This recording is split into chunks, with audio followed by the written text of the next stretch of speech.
Friends at Salem Lutheran, thanks for joining me here on this Monday evening when I'm videotaping. The sun is setting, and you'll probably be receiving this tomorrow. We have lots of good things going on here at Salem.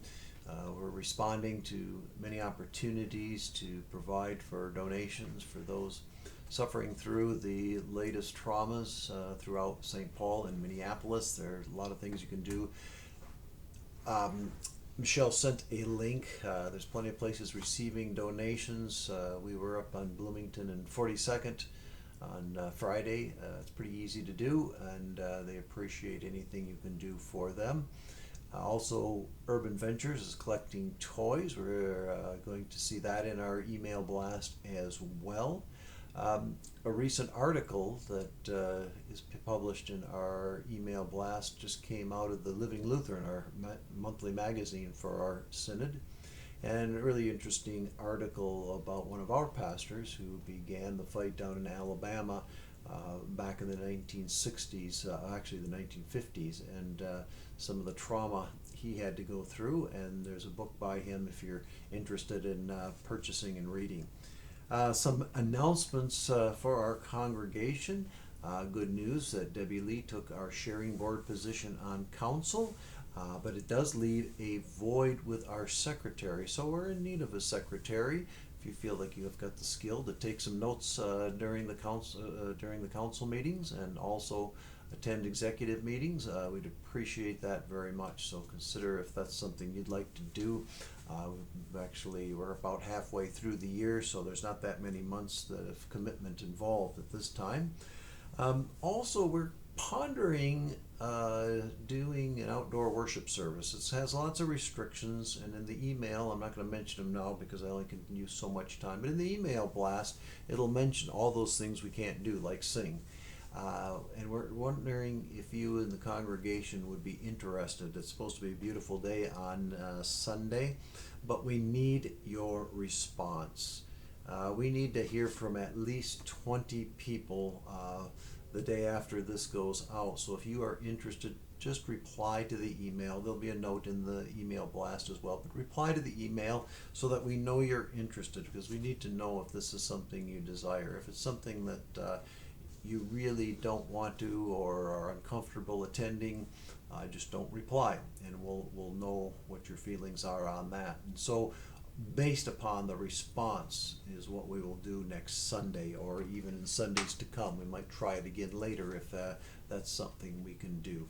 But thinking about this past week and all that has happened, the council decision from the Minneapolis Council to disband the police, and we've got lots of things going on. I know lots of people have feelings about that and such, but I thought I'd share with you Psalm 72 and then a short story that I thought might help your week begin.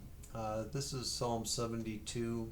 Give the king your justice, O God, and your righteousness to the king's son, that he may rule your people righteously and the poor with justice, that the mountains may bring prosperity to the people, and the little hills bring righteousness. He shall defend the needy among the people. He shall rescue the poor and crush the oppressor. He shall live as long as the sun and moon endure.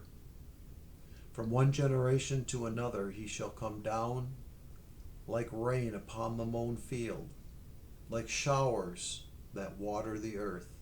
And in his time the righteous flourish. There shall be abundance of peace, till the moon shall be no more.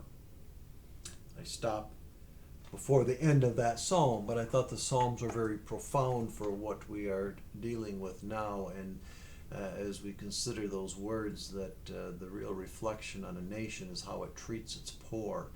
And we know that from the psalm, that's very true. So I thought I'd share this story with you, because sometimes we get the idea that we need to go out and look for the magic program, the magic thing. And what it really means is sometimes it's right under our own noses what we can do. And this is a story about Ali Fawcett. He had a small farm and a family. This is a true story, by the way. One day, a Buddhist priest came by and said to Ali Fawcett, "You know, there are valuable stones called diamonds, and if you get one of these, you could be a wealthy man." Ali Fawcett went to bed that night, but the words of the old priest haunted him. He was so obsessed that he felt that he must find him one of these diamonds so that he could become a ruler. He sold the farm, put his family out to neighbors, and went to find acres of diamonds. Months passed. He was broken in body and spirit. His funds were gone, and at the Bay of Barcelona he threw himself into the water, never to walk the earth again. Meanwhile, the man who bought his farm bent over one day and picked up a little stone. He laid it on the mantel that night, and not knowing what it was. A few days later, the old Buddhist priest came by and saw it and exclaimed, "Ali Fawcett must be back from his search." "No," came the response. "Then where did that diamond come from?" The farmer replied, "I was out plowing the garden and I found it there." And did you know, from that very garden came the jewels and diamonds that today adorn the crowned heads of Europe and Russia? In Ali Fawcett's own backyard, there were acres of diamonds, and he knew it not. I think that's somewhat of our own neighborhood. Building relationships within our own neighborhood with those who are right there in our own backyard. We have plenty of diamonds out there, right here in West St. Paul. So I leave you that story and leave you my blessings for this week.